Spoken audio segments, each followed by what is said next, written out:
అసత్యాలు వద్దు, వాస్తవాలే ముద్దు. ప్రజలకు, ప్రభుత్వానికి అనుసంధానం. MK news.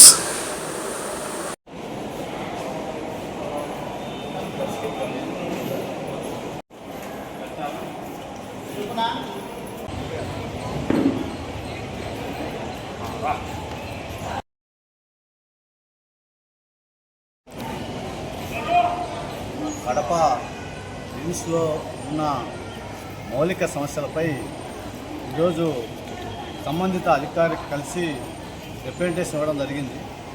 ప్రధానంగా ప్యానల్ బోర్డును ఐపీలో ఏర్పాటు చేశారు.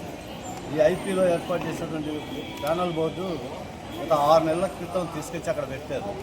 అది వినియోగంలో లేదు. అది వినియోగంలోకి తీసుకురావడం వల్ల కరెంటు అంతరాయం లేకుండా ఆపరేషన్లకు కానీ ఇతరత్ర వాటికి కానీ సజావుగా నడిచేలా ఉపయోగపడుతుంది. అట్లాంటి పరికరాన్ని తీసుకొచ్చి అక్కడ మూల పెట్టడం సమంజసం కాదని చెప్పి అధికారుల దృష్టికి తీసుకెళ్ళాం. వీటితో పాటు ప్రధానంగా మంచినీటి సమస్య త్వరతో తీవ్రంగా ఉంది.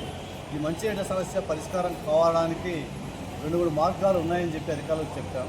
ఒకటి, అక్కడ ఉన్నటువంటి దాతల సహకారంతో ఏర్పాటు చేసినటువంటి ట్యాంకుని పైప్ ఏదో పోయిందని చెప్పారు. పోయినటువంటి పైపుని యథాతథంగా భర్తీ చేసి ఆ ట్యాంకులో నీళ్లు నింపేటటువంటి చర్యలు చేపట్టాలని చెప్పి అధికారులను కోరారు. వీటితో పాటు మౌలిక వసతులు చాలా ఇబ్బందికరంగా మారాయి. అలాగే లిఫ్ట్ ఒక చోట ఇన్పేషెంట్ వార్డులో లిఫ్ట్ పనిచేయట్లేదు. వికలాంగుల మరుగుదొడ్డిని దాన్ని స్టోర్ రూమ్గా మార్చారు. దీని కారణంగా వికలాంగులు తీవ్ర ఇబ్బందులు పడేటువంటి పరిస్థితి కనిపిస్తూ ఉంది. వాటర్ ట్యాంకులు చాలా అపరిశుభ్రంగా ఉంటున్నాయి.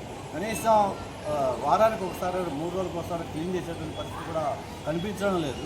పేషెంట్లు తమ జబ్బుల్ని బాగు చేసుకోవడానికి ఇక్కడికి వస్తే ఇక్కడ కొత్త జబ్బులు వచ్చేటువంటి పరిస్థితి కనిపిస్తూ